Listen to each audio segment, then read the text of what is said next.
Assalamu alaikum, dear students. How are you? Congratulations on getting past your first term this brilliantly, and very warm welcome in our second term. Students, inshallah, there will be a time when we will be taking our classes in the premises of our school classrooms, inshallah. But till that hope, we are going to start our new semester. Please keep open your books. And from Uncle Shams, the lesson number in your new books, I think it's lesson number 7, right? We are going to start our second term. Yes, Uncle Shams is your lesson number 7 in new books. Please keep your pencils in your hands, and we are going to start reading it. Students, this is not a story, this is a play. And in this play, there are characters, Mr. Malik, Mrs. Malik, Uncle Shams, Postman, Workman, and Samina. Samina is the daughter of Mr. Malik and Mrs. Malik. Okay? And the whole story revolves around a weird character of Uncle Shams. Students, Uncle Shams is a story about a strange character, old man, whose name was Uncle Shams. He came to stay in the house of his relatives on the occasion of their daughter's marriage. Mr. and Mrs. Malik were his relatives, and Samina he came to attend the marriage ceremony of Samina. He was a little odd personality, being old maybe, but he came to stay their home a month before their daughter's marriage, and Mr. and Mrs. Malik are the owners of the house, who are busy in the beginning of the play in the preparation of their daughter Samina's marriage. So let's read what happens next. Okay. Scene 1. In the living room of Mr. and Mrs. Malik's house, a door on the left leads to the hall, and other on the right leads to the bedrooms. There is a window at the back to the left. There is a sofa slightly to the right to the stage and at an angle. There are some other chairs and coffee tables on the right. Mr. and Mrs. Malik are standing in the middle of the room. A man is trying to put up a picture on the wall at the back. He has a step ladder and a box full of tools. Students, you see, play is different as compared to stories. They have given us a complete description of the whole scenario, the scene which is running at the moment. So they have described very beautifully and nicely that was a living room where almost all doors of the house were open, and how sofa was placing at one place, how coffee chairs were placing at one place, and what Mr. and Mrs. Malik were doing at the moment.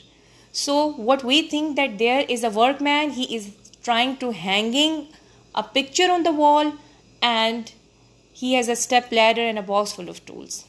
Now we will read their conversation happening at the moment. Mr. Malik, don't make a mess and make sure the picture is hanging straight. And Mrs. Malik, yes, if you make a mess, you will have to clear it up. You have enough to do already. We have enough to do already. Our daughter is getting married next month, so the place must look beautiful. To whom Mr. and Mrs. Malik are scolding? To the workman. They are asking him not to make mess. Workman, don't worry, madam. Sir, I put up pictures every week. No problem. Always clean work. Mr. Malik, we shall see, but make sure the picture is straight. They were more concerned about the picture, that it should be hanging straight. Workman, it will be straight, sir. 110%. Mrs. Malik, 100%, and 100 only, and 80 degree and horizontal will be fine. Underline the word horizontal. Horizontal mean parallel to the ground, from side to side. And what is its opposite? Its opposite is vertical. You see how perfectionist they were. They wanted accuracy in everything. Workman, degree? Madam, I have no degree, madam. And fine? I will get a fine. You see, the workman was not a literate person. He was not educated. So he was thinking degree in other meanings. And he was thinking taking fine in other fine. Rather, she meant something else. Mrs. Malik meant something else. But he was assuming it's something else. Mr. Malik. No, it's fine. He wanted to complete the word, but he didn't. It's all right. It's good. Just get on it with the workman. To his wife Saima. Don't confuse him with degrees and horizontal and fine and what not. Let him do his work. Now Mr. Malik is scolding his wife that the workman is not a educated or literate person. So don't confuse him with using difficult words. The doorbell rings. Mrs. Malik hurries out, returning with a jolly man wearing glasses and carrying a suitcase. So this is the entry of Uncle Shamas. So what they have described here, he was a jolly man wearing glasses and carrying a suitcase. Uncle Shamas, hello, old man, how are you? Mr. Malik, why, hello, uncle, good to see you. What brings you here? And Uncle Shamas, did you not get my letter? I wrote last week, I have come to grace Samina's wedding with my presence. He paused theoretically. Underline the word theoretically, it means dramatically. When he said that I came to grace Samina's wedding with my presence, he bowed at that time. Mrs. Malik, but uncle, the wedding is not till next month. Uncle Shamas, not to worry. I shall help with the preparations. Everything will be fine, just fine. The workman up the step ladder drops the hammer and gives Uncle Shamas a nervous look. What do you think? Why workman was giving Uncle Shamas a nervous look? Because he again used the same word which he misinterpreted in the beginning. He used the word fine, and workman is taking this word as something else. Mr. Malik, to the workman, be careful, man, that's a marble floor. Uncle Shamas, putting down his suitcase, going towards the workman. Aha, you are putting up the picture to beautify the place? My aptitude will come in useful over the next month. Underline the word aptitudes. Aptitudes means skills or talent. He said that my aptitude or my skills will be used here. Let me assist you. I am an expert at hanging pictures. He takes the hammer and climbs the ladder. Hand me that nail. Come on, man. We don't have all day. You see what Uncle Shamas did? He just came in their house and he is showing his expertise. You will say overconfidence, and he's taking the nail and hammer and he's climbing the ladder, and see what happened next. The workman is speechless. He does as he told. Uncle Shamas bangs the nail into the wall. A large crack appears. Then the ladder wobbles and he comes crashing down. Can you see the crack in the wall? Why did it happen? Because Uncle Shamas was not a trained man. He was unknowingly doing this. That is why it happened. And the second thing happened, he got confused and the ladder wobbles and comes crashing down. Mrs. Malik, goodness me, Uncle Shamas, he runs to help. Mr. Malik, oh dear, inspecting the floor, just look at the marble tile, it's cracked in half. You see, at first he cracked the wall, and as he fall down, the marble tile is also cracked. Uncle Shamas, fine. Mrs. Malik, to Uncle Shamas, are you okay? Uncle Shamas, fine. That ladder is useless. The workman looks alarmed. I think I shall sit down for a while. He collapses into a chair and it crashes to the floor in pieces. Underline the word collapses. Students, collapses mean to fall down at once. So can you imagine how he could have sat over the chair?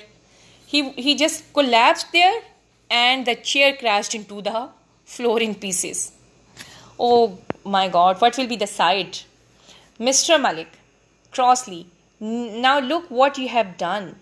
Whispering to his wife, I expect this is just the beginning. And Uncle Shamas rises shakily. He picks up his suitcase and heads for the bedroom door. Uncle Shamas, I shall have a rest. What time is lunch? Mrs. Malik, very soon, uncle, we shall give you a call. On the way out, Uncle Shamas knocks over a coffee table. A vase crashes to the floor. Mr. and Mrs. Malik looked shocked. The workman smiles. You see how weird and odd personality was Uncle Shamas. That this is just the first entrance of him in the house and how many damages he made. While on the way, he knocked to the coffee table and a vase placing over there, it crashed down. And they were surprised and they were thinking that this is just the beginning. Scene 2 is in the living room. The picture is on the wall. Uncle Shamas enters, sits on the sofa, stares at the picture, gets up and adjusts it so that it is not straight. Satisfied, he sits down again. He looks at his watch, yawns, then lies down. Mr. and Mrs. Malik enter from hall door. They cannot see Uncle Shamas. Students, this is important scenario they are describing here. They said in the same living room and the same picture on the wall is hanging, and Uncle Shamas, he enters and sits into the sofa and he stares the picture and he assumes that it is not straight. And he again changed its presence, and there on the sofa he yawns and he lies down and he slept for a while. Now Mr. and Mrs. Malik, they are entering into the living room, but they cannot see Uncle Shamas. Now this is the conversation between Mr. Malik and Mrs. Malik about Uncle Shamas. They don't think that Uncle Shamas is around, okay? Mrs. Malik, pointing at the picture, just look at that, Amir. Mr. Malik, it was straight when he left. I shall call that workman back after lunch to put it right. This really is intolerable. Mrs. Malik, don't ask your Uncle Shamas to fix it. He means well, but the man is a walking disaster zone. A catastrophe waiting to happen, a nightmare. Underline the word catastrophe. It means a terrible disaster, a havoc, and a nightmare means a bad dream. When they were conversating that the picture is not in good alignment, is not straight, Mr. Malik said that I will call the workman again, but Mrs. Malik is saying that don't call your Uncle Shamas because he meant something else, but he does something else. He is a walking disaster and it is nightmare to have him at home. Mr. Malik, well, we cannot ask him to leave, can we? Mrs. Malik, I don't see why not. The others will only arrive in 3 weeks. Are we going to have to tolerate him till then? And Mr. Malik, what a frightening prospect. Mrs. Malik said that we should get rid of him. We should refuse him to stay this long because other relatives and friends will come after 3 weeks. But why we are going to tolerate him this long? And Mrs. Malik said, he eats like a horse. You will have to increase the household budget 3-fold. Our repair bills will rise. He will break everything in sight. Underline the word 3-fold. It means triple, having 3 parts. She is talking about Uncle Shamas' personality, that he eats like a horse and he broke everything around. So we are suffering a lot in his presence. So how can we manage to cope up with his company this long? Mr. Malik, you are right, Saima. We shall have to get rid of him. Let's discuss it after lunch when he is taking a nap. Mrs. Malik, the sooner the better. I shall see if lunch is ready and then you can give him a call. Now, exit Mrs. Malik. Mr. Malik straightened the picture. It crashes to the floor. He hurriedly leaves by the hall door. Uncle Shamus sits up and leaves by the other door. You see, the whole conversation is being listened by Uncle Shamus. He has listened whatever they have remarked about him. Students, mention today's date here. Inshallah, the rest part of your story or your play we will be reading tomorrow. Till then, stay blessed.